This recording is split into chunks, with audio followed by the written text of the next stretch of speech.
Canary Pro is a powerful retirement planning solution for Android featuring, among other capabilities, flexible financial events. The program offers a number of different types of these financial events, and you can add as many as needed to model your financial situation. In this video, we're going to explore the property event. We'll see how to model buying a home in the past or future, selling the home or keeping it, paying off a mortgage over time or early, and valuing a home for current market conditions. The program comes preloaded with a property event labeled Home, but you can add more property events if needed to model downsizing your home, owning vacation homes, or purchasing investment properties, for example.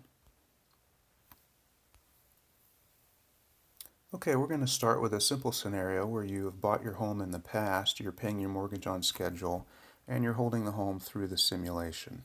We're going to work through each of the fields here in the property event. The enabled field lets you turn an event off or on in the simulation without having to delete the data. The start year is the year that you purchased the home. In this case, as we said, it would be before the start of the simulation. This simulation begins in 2018, so the start year is set to 2008. We're going to hold this home throughout the simulation, so we'll set end year to unending. We won't have any extra inflation. We'll talk about that later. The from account, the account that's going to be used for mortgage payments, will be the cash account. The purchase price we'll say is $250,000 for this home. And your costs on top of that to do the purchase will be about 5%. We're going to finance 80% of this at a rate of 4.25%. And we'll have a standard mortgage term of 30 years. We won't use current value yet, we'll explore that later. Say the property tax for this property is $5,000 a year, and your maintenance costs are about $2,500 a year.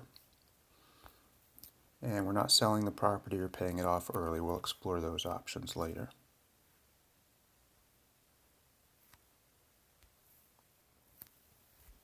Okay, let's calculate and go to Reports, the cash flow report, and take a look at the accounts that represent this home.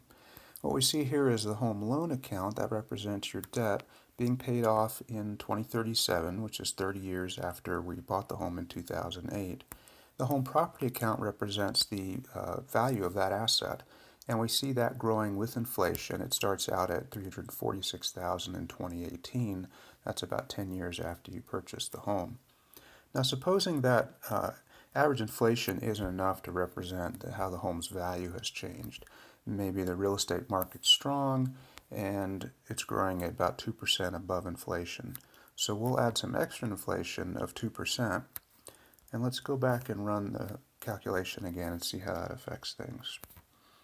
We go to the cash flow report, and now we see that the home property is valued at about $427,000 in 2018, so it's grown faster. And of course the home loan is unaffected by that. We're still paying off the debt.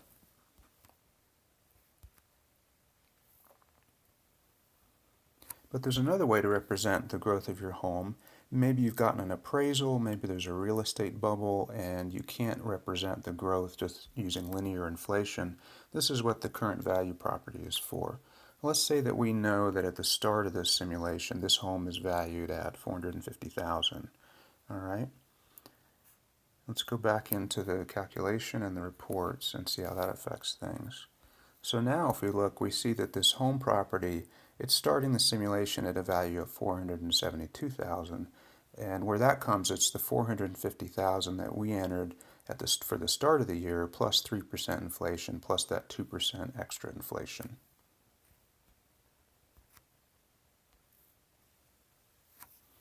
All right, suppose we want to pay off this home early. In this case, say after 20 years in 2027.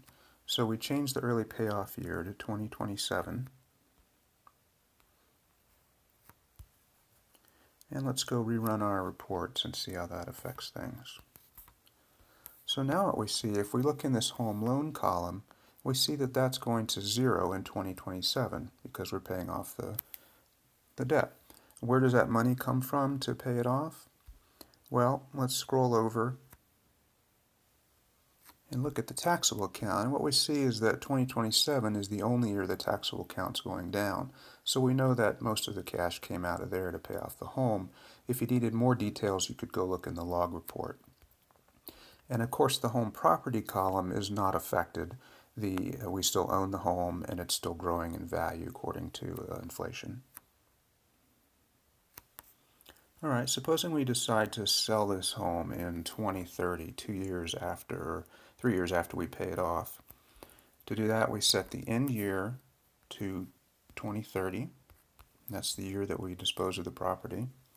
And we need to fill out this sales cost. Let's say that it's going to cost us 8% on top of what we get to sell that property. There's going to be a realtor commission and some other costs, of course. All right, let's go look at the calculation results. And what do we see here? The home loan, again, is unaffected. We're going ahead and paying that off in 2027. But the home property goes to zero in 2030 because we've sold the home. We no longer own it. Now, where did that money go? If we go over and look at the cash account, we see the balance there is roughly equal to the home property value in the year before. So that's where the cash went from selling the home. And of course, you could add a transfer event to move that money out of cash into your investments to earn more if you wanted to. Okay, finally, let's look at a scenario where you buy the home during the simulation. You don't come into the simulation already owning the home. Let's say that we're purchasing a home in 2020. And also, let's buy this one without any financing. So our finance percentage is going to be 0. There will be no mortgage APR, no mortgage term. And we won't be using a current value.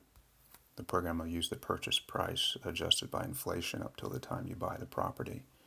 And there's no early payoff because there's no mortgage.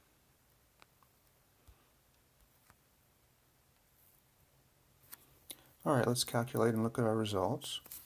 And if we scroll over and look at the home accounts, we see that the home property is only showing values from 2020 to 2029, the years that we actually own the property. The home loan column is 0 for all years because there is no mortgage. And as we've seen, the purchase cash is going to come out of the cash account. And then when we sell the home, that cash goes back into that cash account. So in this video, we've explored the Can I Retire Yet Pro property event. We saw how to model buying a home in the past or future, selling the home or keeping it, paying off a mortgage over time or early, and valuing a home for current market conditions. The Can I Retire Yet Pro property event is a powerful feature that lets you model many different home or property ownership scenarios.